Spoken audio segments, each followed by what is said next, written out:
Fala, galera! E aí, todo mundo bonzão no coração? Pessoal, mais um episódio. Hoje com uma convidada ilustre no seu bigode de Newton, o seu Newton de bigode, por que não?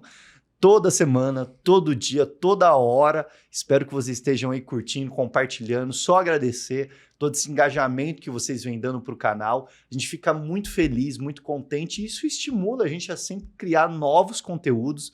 E, claro, né? Dependendo do que vocês tiverem a fim de escutar, tiverem a fim de ouvir, ou tiverem conhecimento em um determinado assunto, por favor, sempre nos mande mensagem, vamos com esse feedback. Pessoal, hoje eu estou aqui com a Júlia Reis.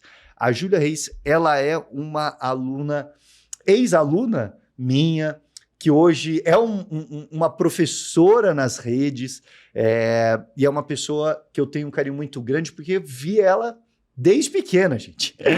Ela está no último ano de Ciências da Computação. Hoje em dia ela é influenciadora na área de beleza com, pasmem, mais de 150 mil seguidores nas redes sociais.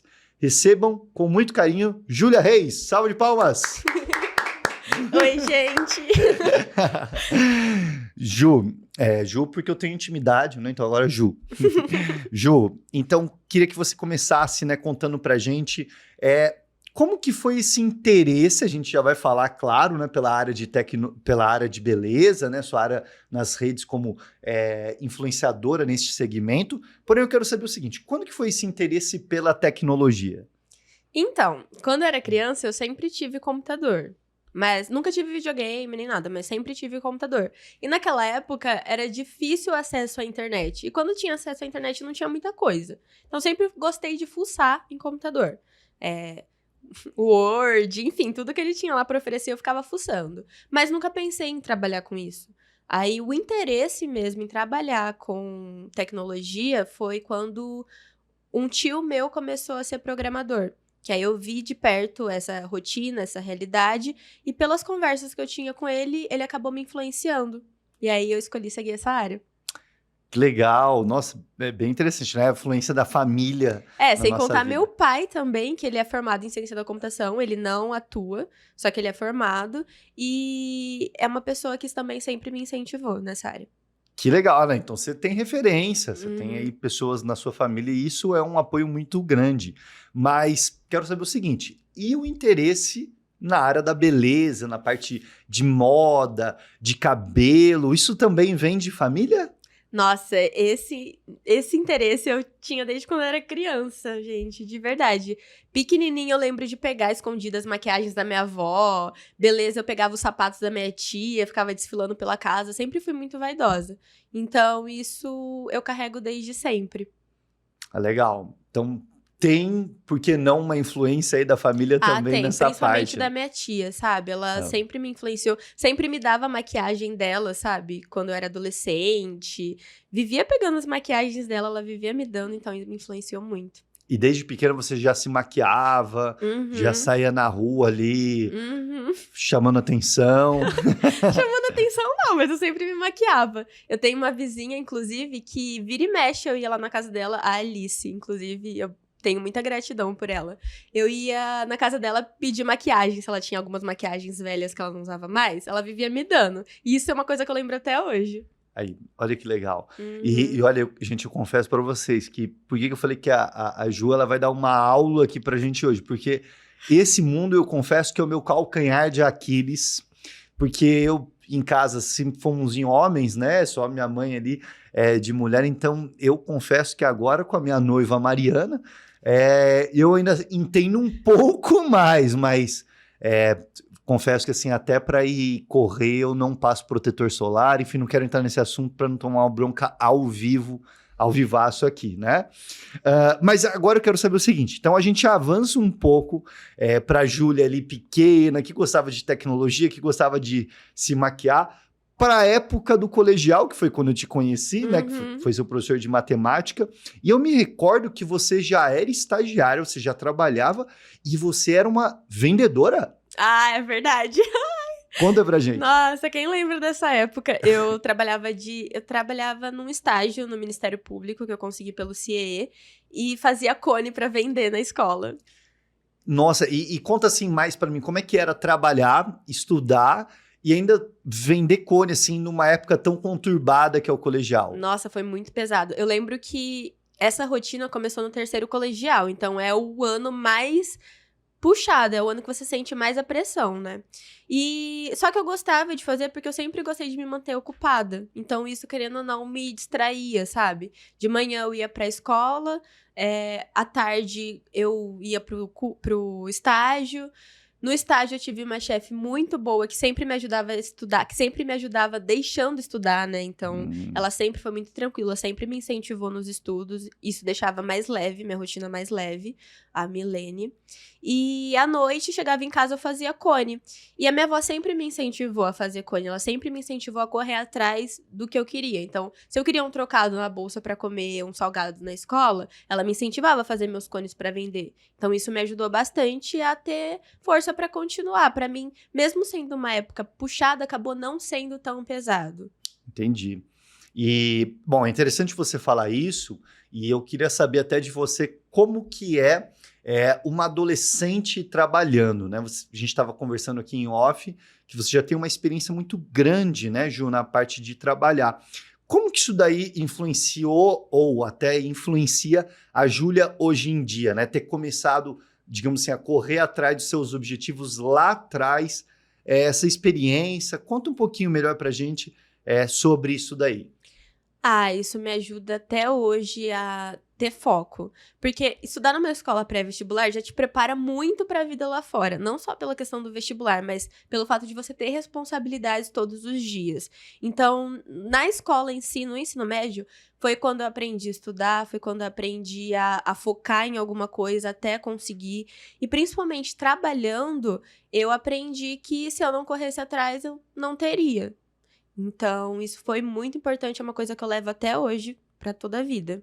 Interessante. Eu acho que em termos de maturidade, né? Quando a gente começa a trabalhar, a gente Muito. começa a perceber que o mundo não é aquilo que os outros falam e a gente passa a acreditar naquilo que a gente está vendo ali. Exatamente. Né? Você começa a perceber que, você não é favorecida, não é totalmente favorecida. Por mais que eu tive muitos privilégios em comparação, por exemplo, a meus irmãos, eu reconhecia que se eu tivesse que conseguir alguma coisa, eu teria que correr atrás. Não adianta sentar e ficar esperando.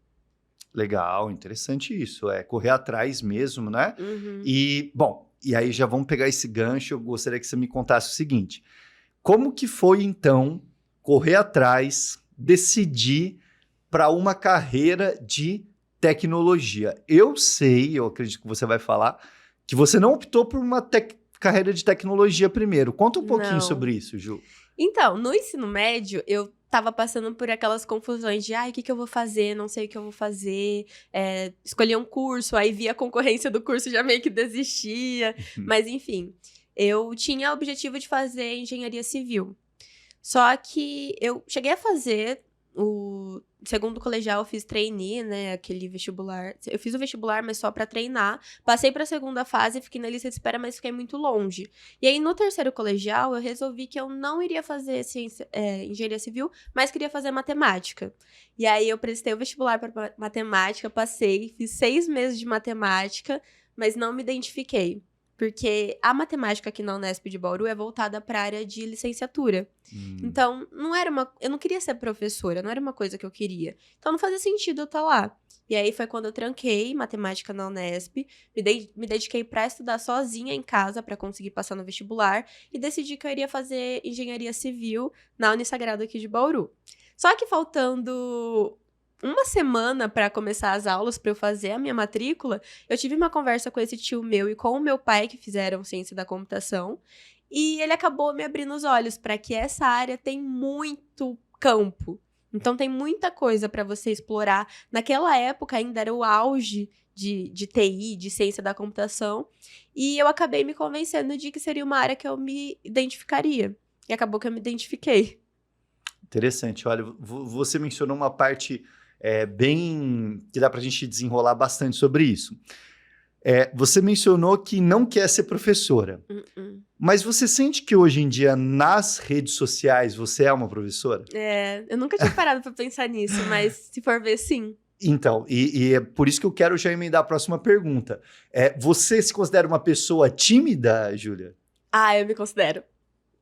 Eu me considero muito. Eu sempre fui muito tímida. E essa era uma coisa que eu queria tirar de mim. Então, querendo ou não, ter criado uma rede social, ter começado a postar vídeo, foi uma forma de eu me livrar da timidez. Porque desde criança eu sempre quis fazer teatro, mas não consegui fazer, por questões financeiras, enfim. Sempre quis fazer balé pra quebrar com essa timidez. E hoje em dia eu sinto que eu evoluí, mas eu ainda me sinto tímida. Então, por exemplo, você com mais de 150 mil seguidores nas redes, você acha que é muito mais fácil falar atrás de uma câmera do que presencialmente? Com certeza! Nossa, eu não consigo me ver dando uma palestra. Eu não sei se eu conseguiria. Sabe, tá de frente pra um monte de pessoa te olhando. Não, isso aí é muito, muito, muito pesado. E você sabe que para nós professores é mais frustrante você falar de frente por uma câmera do que para ser da sala de aula, né? Porque eu, por exemplo, como professor, eu prefiro muito mais uma sala lotada do que olhar para uma câmera. Mas brincadeira, gente, eu adoro olhar para vocês aqui, então eu sou um professor à parte. Mas vamos pegar então esse começo. Então você falou que você era tímida. Uhum. Então, e como é que foi assim, o primeiro vídeo? Digamos assim, conta mais sobre o primeiro vídeo. Eu vou postar numa rede social para tirar um pouco a minha timidez. Como é que foi esse primeiro vídeo? O primeiro vídeo foi de maquiagem. Eu sempre gostei muito de maquiagem. Por mais que eu fale sobre cabelo, sobre cuidados dia a dia na minha rede social, maquiagem é o que sempre fez meus olhos brilharem. E aí esse primeiro vídeo foi eu não lembro se foi de transição ou foi um tutorial de maquiagem, mas eu acho que foi transição de maquiagem na época. E aí eu resolvi postar, postei, saí correndo da rede social, desliguei a internet, desliguei tudo pra não ver nada. E aí meus amigos meio que me incentivavam, comentavam, mas não teve um boom, assim, não foi uma coisa que estourou. E aí eu continuei postando, porque eu coloquei na minha cabeça, quando eu comecei a gravar vídeo, que pra mim não é vergonha tentar, mas pra mim era vergonha parar de tentar. Então eu coloquei na minha cabeça, tá, eu vou postar o primeiro vídeo, mas se eu postar e sumir, não postar mais vídeo nenhum, é mais vergonhoso do que postar e continuar postando. Porque pelo menos eu vou perder a vergonha, meu vídeo vai melhorar, vai ter uma hora que ele vai ficar bom, e não tem motivo pra desistir, sabe? Quando você começa a ter um hábito, começa a evoluir, você vai ficando bom naquilo. Eu tinha consciência disso. Só que se eu postasse e não postasse mais, pra mim, aquilo lá era vergonhoso. Interessante. Não, eu imagino, né? A gente, às vezes, quando tá fazendo alguma coisa ali, a gente sente que não vai ficar legal e por isso que eu acho que desperta esse sentimento de vergonha, né? De timidez. Uhum. Mas a gente sempre confia. Então, eu gostaria de pegar esse embalo, né? Como é que foi daí para você conciliar, ver suas redes sociais crescendo, trabalhando, estudando? Como que foi isso, Ju? Acaba sendo muito gratificante você postar um vídeo, mesmo que tenha dado trabalho, por exemplo, trabalhava, estudava e gravava vídeo, dava muito trabalho. E aí eu postava e via que tinha gente interagindo, via que tinha gente gostando, acaba te incentivando a continuar fazendo. Então você meio que abre mão de, por exemplo, descansar mais, ou então momentos que você poderia estar relaxando pra gravar vídeo, porque você sabe que vai ser prazeroso você postar e ter um reconhecimento. Eu sempre procurei muito por reconhecimento. Legal. E você gravava assim, de noite? Você ainda grava de noite, de dia? Conta assim, qual é o horário que você grava? É que teve vários momentos da minha vida que, às vezes eu trabalhava de manhã, às vezes eu trabalhava tarde. Mas quando eu trabalhava de manhã, eu gravava tarde. Quando eu tinha noite livre, eu gravava livre. Eu gravava à noite, eu gravava quando eu tinha tempo livre. Eu lembro até que teve uma época que eu trabalhava no estadual, trabalhava na parte da tarde. E aí eu acordava cedo pra gravar vídeo. E aí, à tarde, eu trabalhava. Interessante, esse comprometimento tem que acontecer, né? E tem que tentar conciliar tudo. Uhum. Agora, conta pra gente o seguinte: como que a Júlia, estudante de ciências da computação, a Júlia que já foi estudante de matemática, a Júlia que ama ciências exatas, porque o professor dela foi muito bom no colegial, não vou citar qual foi, né? Mas, enfim, a Júlia das exatas. Como que as exatas te ajudam nessa produção de vídeo, nessa parte de beleza? Conta pra gente. A parte da ciência da computação sempre me ajudou, porque a partir do momento que eu entrei no curso, eu descobri coisas que a gente consegue fazer na internet que eu não sabia antes. Então, hoje em dia tá estourado inteligência artificial, chat GPT, mas quando eu entrei na faculdade, eu não conhecia nada disso e pouca gente conhecia. Então, conhecer essas ferramentas digitais me ajudam muito com o vídeo hoje em dia. Então, por exemplo, hoje em dia tem tudo. Tem inteligência artificial para descrever áudio, para colocar legenda, e isso tudo eu aprendi na faculdade. E quais que você gosta de usar? Basicamente essas de legendar, o que mais? Hoje em dia eu uso só o CapCut, porque ele tem tudo, então é só um editor que eu uso mesmo. Mas no começo, por exemplo, para criar roteiro, ou então para ter ideias, eu sempre busquei o ChatGPT, então isso me ajudava bastante. Tem ferramentas também que eu uso que eu não vou lembrar o nome, mas quando eu vejo um vídeo gringo e eu quero traduzir para ver o que a pessoa tá falando, enfim, o vídeo inteiro, eu coloco na inteligência artificial, ela traduz e aí eu consigo entender para ter uma inspiração. Interessante. E como que você acabou de mencionar isso, eu vou pegar esse fluxo que você acabou de deixar. Como que é o processo de você produzir vídeos? Você se inspira na gringa, né, em americanos, europeus, enfim, ou você faz vídeos originais, até por conta que você já falou que teve influência da sua tia, da sua avó, do que você aprende. Conta pra gente como é que é esse processo de produção. É muito difícil eu fazer um vídeo que surgiu do zero na minha cabeça. Isso, pra mim, é mais difícil. O que eu uso é muitas inspirações de Pinterest. Então, às vezes, inspiração que eu vejo uma blogueira branca fazendo, que eu quero reproduzir pra minha realidade, que eu sou uma mulher preta. Aí eu coloco o vídeo do jeito que eu gostaria de fazer na minha realidade, meio que dou uma adaptada. E também vejo bastante vídeo gringo, sim, principalmente em relação a cabelo, porque eu sinto que lá a tecnologia chega primeiro em relação a cabelo, enfim. E aí eu pesquiso bastante nesse mundo, assim, de Pinterest, TikTok, mas eu tenho bastante inspirações, não crio do zero, assim, da minha cabeça, sabe? E você acha que hoje em dia, assim, o público está mais interessado em quê? Em maquiagem, em cabelo? Que você sente? Tudo igual? Ai, muita mulher me segue por causa do cabelo. Principalmente porque eu aprendi a trançar meu cabelo sozinha, quando eu estava na internet pra gravar vídeo. Então, elas acompanham esse passo a passo, sabe? Desde quando eu tô aprendendo, até quando eu tô já me aperfeiçoando, principalmente no cabelo. Mas na maquiagem eu sinto que também segue essa mesma linha. Gente, olha só, agora eu preciso confessar para vocês o seguinte, eu não tinha ideia disso, mas a Júlia estava me contando que seu primeiro vídeo de trança levou 2 dias. Ah, sim. Nossa, mas até hoje demora muito pra fazer trança.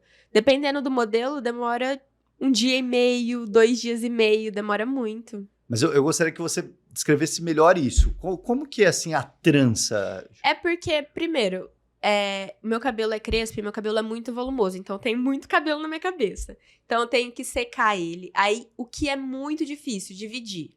Porque você tá aqui na frente do espelho, aí você tem que dividir cada quadradinho. Como que você vai enxergar atrás? É muito complicado, você tem que posicionar um espelho aqui, outro espelho aqui. Aí você vê que a mão no reflexo é trocada, sabe?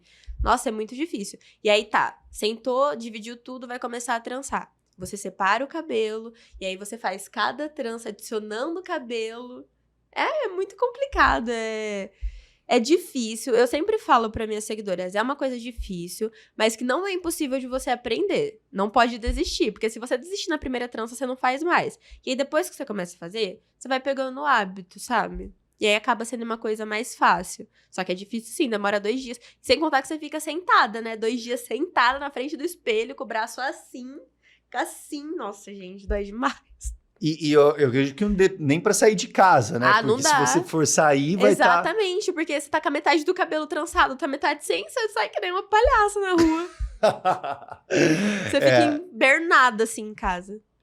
Olha, realmente, nesse quesito, assim, para homens, né? Nossa. Eu vejo que eu sou transplantado, né? Eu fiz transplante de cabelo aqui, e o transplante de cabelo levou 14 horas. Caramba! Né? Então são 14 horas, é como você disse, é fio a fio ali, né? Nossa. E então eu queria pegar nesse gancho, até nem tá no nosso script aqui, mas assim, o Ju, o que é para você o cabelo, independente da cor de pele da pessoa, o que o cabelo representa para a mulher para você? Cabelo é... Nossa, é como se fosse a coroa da mulher. É uma coisa que, pelo menos pra mim e pelo que eu vejo, define muito a sua autoestima. Pra mim, no meu caso, se meu cabelo tá do jeito que eu gostaria, minha autoestima tá ótima. Agora, se meu cabelo não tá legal, eu fico mal. Eu fico sem autoestima. Às vezes eu fico sem confiança em fazer o que eu faço normalmente, sabe? Porque não tô me sentindo bonita, não tô me sentindo legal. E eu vejo que pra muitas mulheres é isso também. Principalmente pra mulheres com cabelo crespo, que muitas vezes não se sente identificada nas redes sociais, não se vê. Hoje em dia eu acho que tem mais, mas pelo menos quando eu comecei na internet, não tinha muito. As meninas que eu seguia tinham cabelo liso, sabe? Alisado ou liso natural. E aí não dava pra se ver naquilo. E hoje em dia eu vejo que é mais acessível, mas mesmo assim, é uma coisa que define muito a autoestima de uma mulher. Interessantíssimo, né? Agora eu emendo uma outra pergunta que também não estava aqui no nosso script, né? Para você, então, Ju, você acredita que essa ciência por trás do cabelo, ela está muito atrelada à psicologia? Então, Uhum. eu vejo que tanto para homens quanto para mulheres, até para homens um pouco menos, porém, os carecas que me desculpem, eu já fui careca um dia, que fique claro isso, mas que sim, né? Às vezes você tá mal, você vai lá, arruma seu cabelo, acredito que as mulheres devem ser muito mais isso.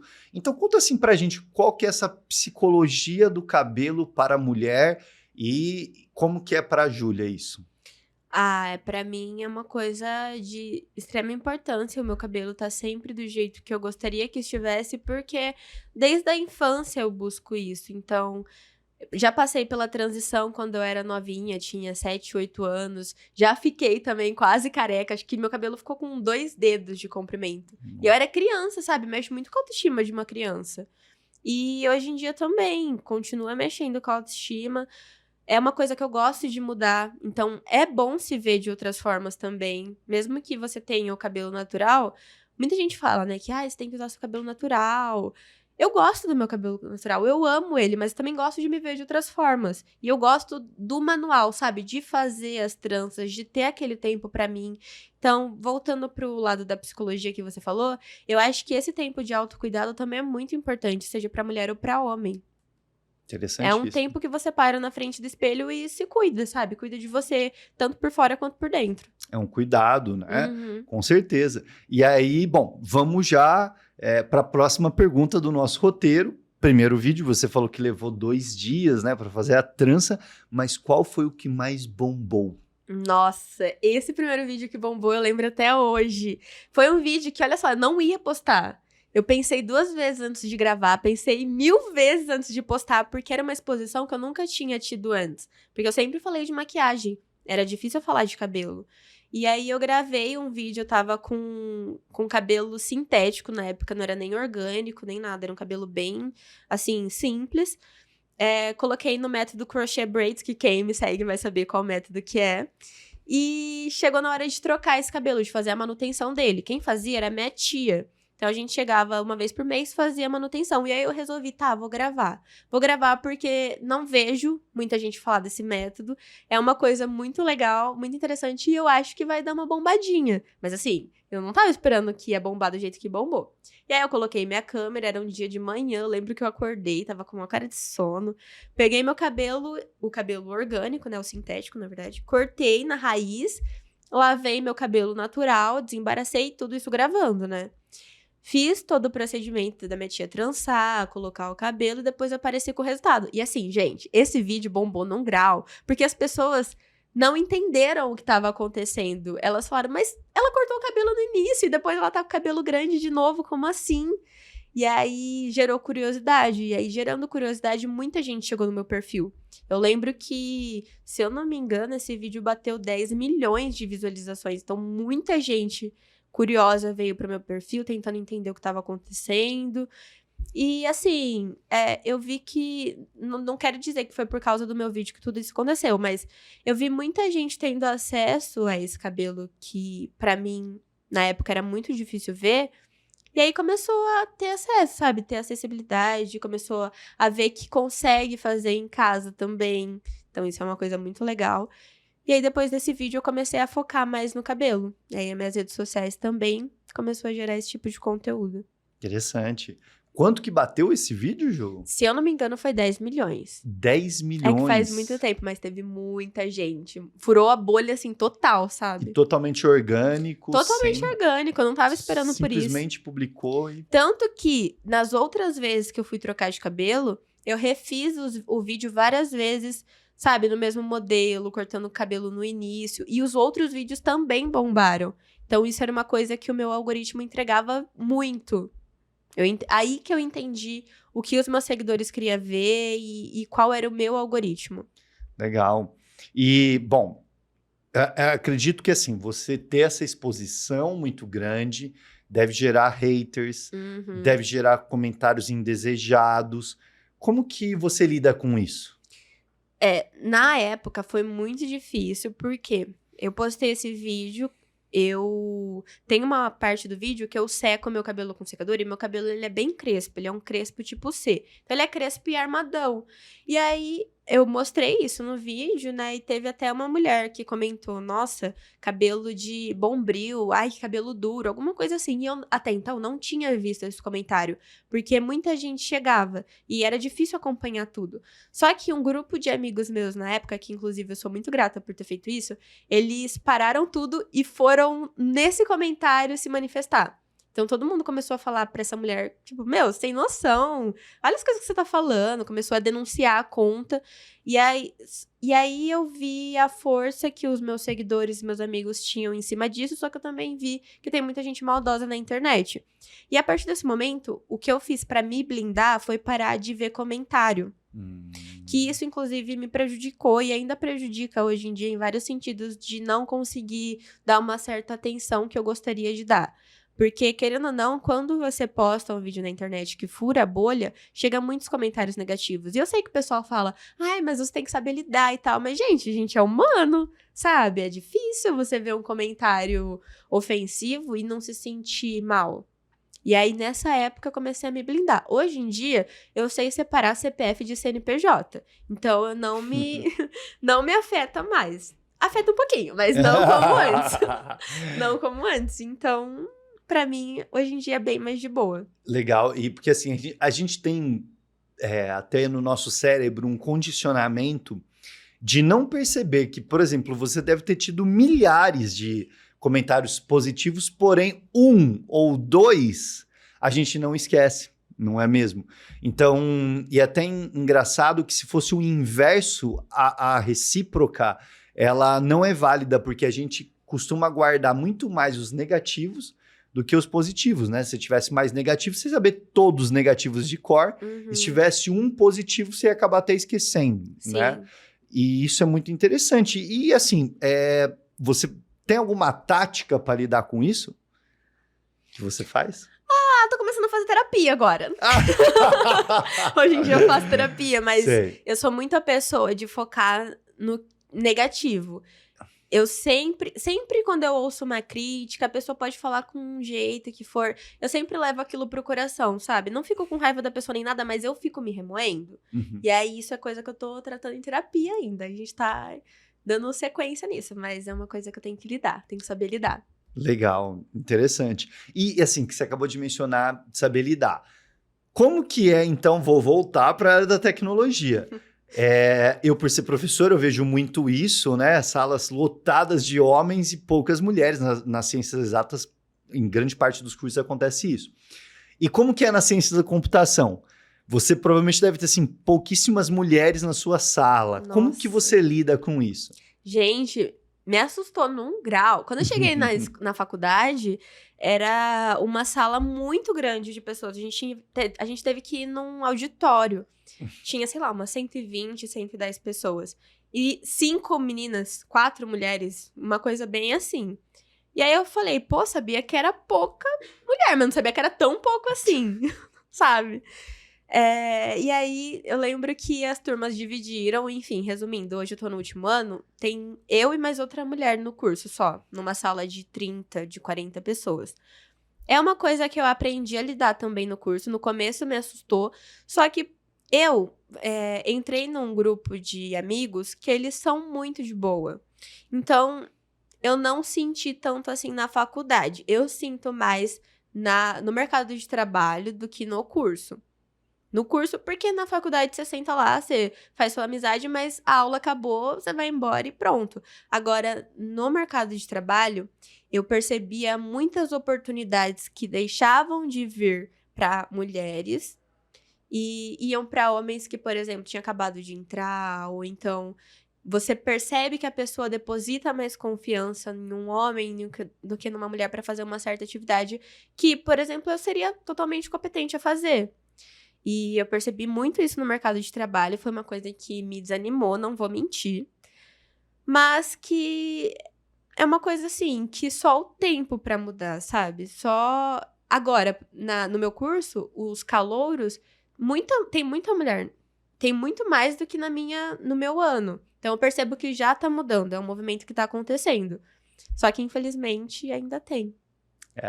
E interessante você mencionar essa parte, né? Sempre um ponto a ser melhorado. Uhum. Hoje na área da tecnologia tem muito incentivo também, né? Vagas tentando fazer essa inclusão porque é necessário. Nossa, né? isso é bem legal. O cérebro é o mesmo, os dedos ali na hora de digitar são os mesmos, as mesmas capacidades.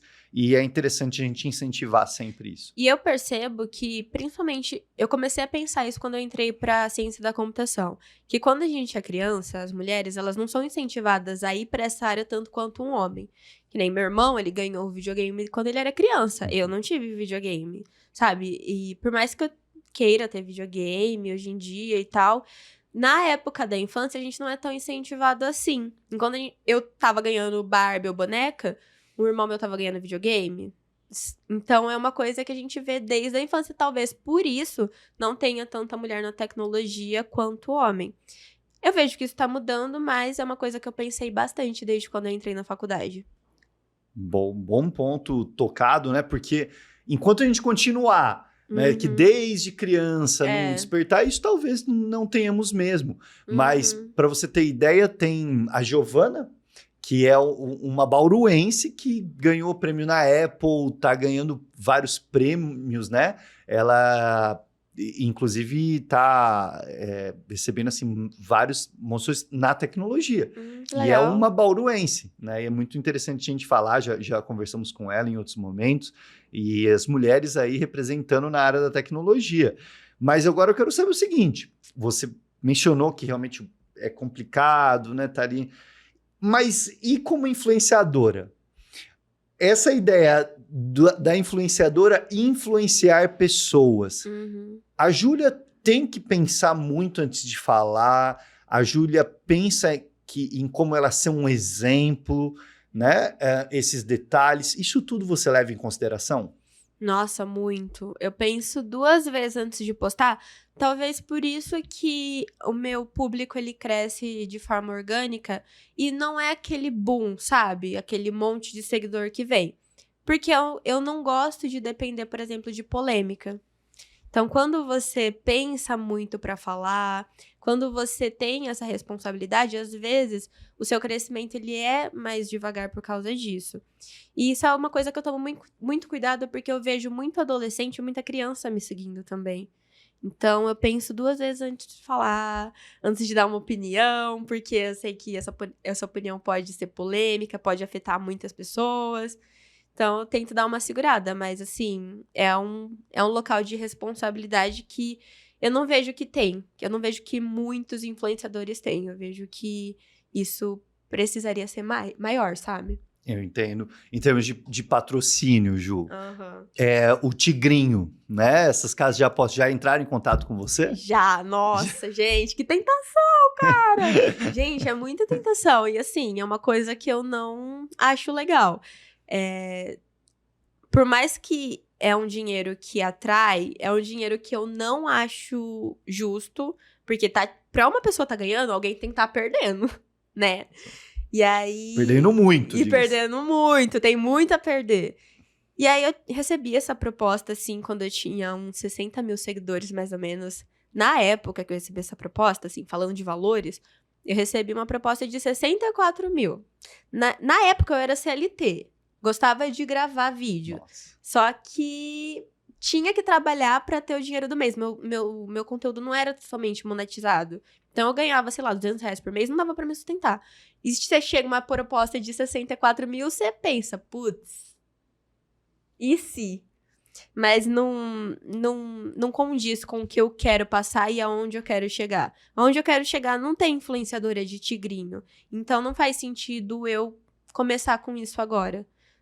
Interessante. E como é que foi o seu primeiro patrocínio que você recebeu? Então, quando eu fiz aquele vídeo que bombou do cabelo, que eu contei pra você, chegou um patrocínio de uma distribuidora de cabelos de uma marca que eu usava.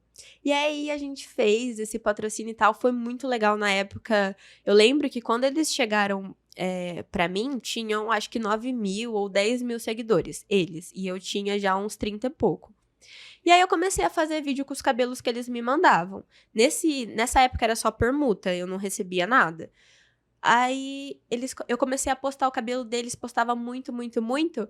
Chegou uma hora que a loja me passou de seguidores, pra você ter noção. Tava bombando demais, provavelmente, as vendas também. E aí, chegou uma hora que eu já não via mais sentido em continuar com eles, porque eu queria explorar outras marcas. Só que aí eles sentaram e conversaram comigo e falaram assim, Júlia, a gente pode te dar, além dos cabelos, um valor X. Porque aí você continua postando a nossa marca e vai receber também dinheiro, né? Porque, pô, só a permuta não paga a conta, né? Aí eu falei assim, legal, então aí sim a gente pode continuar. E aí eu continuei com eles mais um tempo. Mas foi a primeira parceria que eu fiz, tanto por permuta quanto monetizada, que foi muito importante, porque naquela época era um puta incentivo, mesmo que era um dinheiro baixo, sabe? Um valor baixo, me ajudou bastante, nossa. Mas conta pra gente, qual que é a marca, olhando para as câmeras, que você gostaria de ser patrocinada? Ai, gente, eu gostaria muito de ser patrocinada pela Bruna Tavares. A Bruna Tavares, Eu tenho muito produto dela, inclusive. Olha, boa parte do meu salário eu já gastei com essa marca.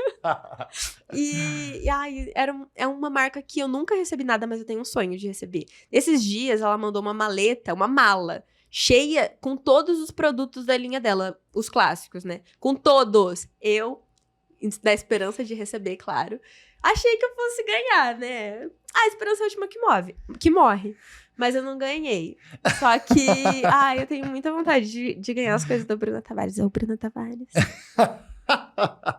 Então, fica o apelo aí, pessoal. Hashtag ajuda aí a Ju Bruna Tavares, né? Ó, que Alô, legal. Bruna Tavares. Já pensou? A gente consegue lançar uma campanha aí, por que não nacional, para receber. Eu acredito, como você acabou de dizer, é a última que morre, não é verdade? Tem que sonhar alto, né? Exatamente. E agora sim, vamos chegando já no final, e eu gostaria de fazer uma pergunta que para mim me intriga muito. Você que sempre foi muito trabalhadeira, né? Sempre trabalhou bastante aí, moça trabalhadora. Como que é se manter só vivendo de redes, né? Porque você contou que hoje em dia você está se dedicando exclusivamente à graduação, finalizando, e às redes sociais. Como que é se manter nas redes sociais?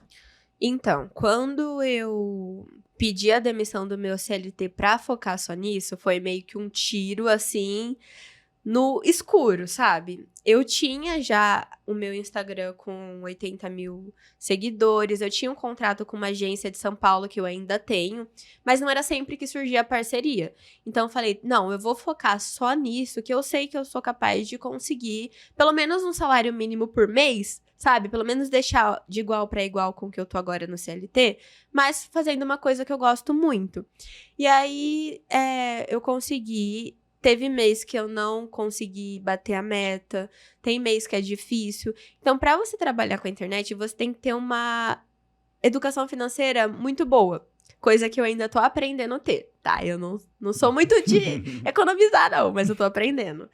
E porque tem mês que, gente, você pode fechar uma parceria muito boa, só que passa 2, 3 meses sem fechar uma parceria boa, sabe? É uma coisa muito instável. Por isso que às vezes a gente não pode se deslumbrar do que vê na internet. Porque você tá vendo uma blogueira lá, postando muita coisa chique, muita coisa legal, mas é uma área que não tem estabilidade nenhuma. Você pode estar bem nesse mês e no outro mês não tá bem. É muito efêmero, né, Ju? Muito, nossa. Eu, por exemplo, agora eu tô conseguindo ter uma estabilidade um pouco maior com o Mercado Livre, que eu tô fazendo algumas campanhas e tal. Então tá me ajudando muito, porque viver só de publicidade é uma coisa muito difícil, principalmente quando você é uma influenciadora de médio porte ou de baixo porte, que nem eu. Então, é uma coisa que a gente tá correndo atrás como qualquer um. Interessante, interessante. É bom falar mesmo, né? Muito volátil, efêmero. Mas me diga, falando dessa carreira de influenciadora, tem muito stalker, tem muita gente pedindo coisa, tem gerente de plataforma. Nossa senhora, tem árabe. Gente, no meu direct, tem uma parte lá que eu deixo meio que bloqueado, que só tem gerente de plataforma. É uns fake, muito fake. Que, sabe, a foto do perfil é uma pessoa feita com inteligência artificial que não sai do seu perfil. Também tem gente pedindo Pix, tem gente pedindo dinheiro. Às vezes eu falo, gente, eu tô precisando tanto quanto vocês, cara. Também eu não tô de ônibus, né? E, pô, tô andando de Mercedes, de busão ainda. Tô precisando também. E aí as pessoas, sei lá, acho que vê você postando maquiagem, vê você postando toda bonita, acho que você tem grana, mas não é assim. Tem muita gente sem noção, mas eu tento focar no meu público leal, sabe? No pessoal que gosta do meu conteúdo, que pede dica. Eu sei que às vezes eu falho e não consegui responder todo mundo, mas é porque tem época que chega muita gente. Só que eu sempre tento dar atenção e focar nas pessoas boas. Interessante, muito legal, Ju, você mencionar isso daí. E eu acredito que, assim, a última pergunta vai ser uma pergunta, basicamente, para finalizar essa nossa conversa toda. Qual é a dica que você dá para quem quer viver da internet, assim como você, que já foi CLT, né, que pode ser PJ e quer... Qual é, assim, aquela dica de coração, de pessoa para pessoa, que não quer vender curso, né, aquelas coisas lá... Nossa. Qual que é a dica de coração que você dá para quem quer seguir o seu exemplo e crescer e ficar nas redes sociais como você? Primeiro você precisa ter em mente se você gosta mesmo de trabalhar com a internet, se você gosta mesmo de lidar com pessoas e se é isso que você quer. Por quê? Não adianta se deslumbrar. E, como eu falei, a internet tem mês que você tá muito bem, só que tem mês que você não tá bem. Então você tem que manter uma constância, independente se você tá mal ou não. Tem que estar certo disso. Outra coisa é que você precisa saber diferenciar CNPJ de CPF. Então, precisa ter uma rotina, que é uma coisa também que eu tô aprendendo até agora. Abra uma MEI, abra alguma coisa regulamentada certinho, porque a gente não sabe o dia de amanhã. Então, você precisa ter toda a parte burocrática certa para conseguir ser um CNPJ, ser um PJ. Não é fácil, não é uma coisa que eu faço por diversão. Eu não faço vídeo só por diversão, eu faço porque é o meu trabalho. Então, você tem que ter em mente isso. Que você não tá lá pra zoeira, você tá lá pra trabalhar. Exatamente. Bom, olha, eu agradeço muito, Ju, tudo que você mencionou. Eu não posso deixar claro de fazer aquela última pergunta, que é a chave. Ainda mais você que é da moda. Ixi. A pergunta é muito complexa e eu acredito que você vai sair muito bem. Júlia, Sir Isaac Newton tinha bigode? Ah, tinha. Certeza que tinha. Talvez. Era bigodudo, sim. Mas é isso aí, pessoal. Eu agradeço muito. A gente vai finalizando. Gostaria que a Júlia deixasse as redes sociais dela para vocês seguirem, acompanharem, por favor. @Ju_LHA Reis. É Júlia Reis. No Instagram, no TikTok também, só que um S a mais no final. Interessante. E no YouTube, onde você pode encontrar essa conversa com a Júlia, que a gente vai disponibilizar para vocês. E eu fico muito feliz que você chegou até aqui, que chegou até esse momento, que você não avançou o vídeo, viu cada segundo. Então curte, compartilha, siga-nos por aqui, que a gente vai ficar muito feliz e vai sempre trazer esse tipo de conteúdo para você. Valeu, pessoal. Um grande abraço e até o próximo. Beijos!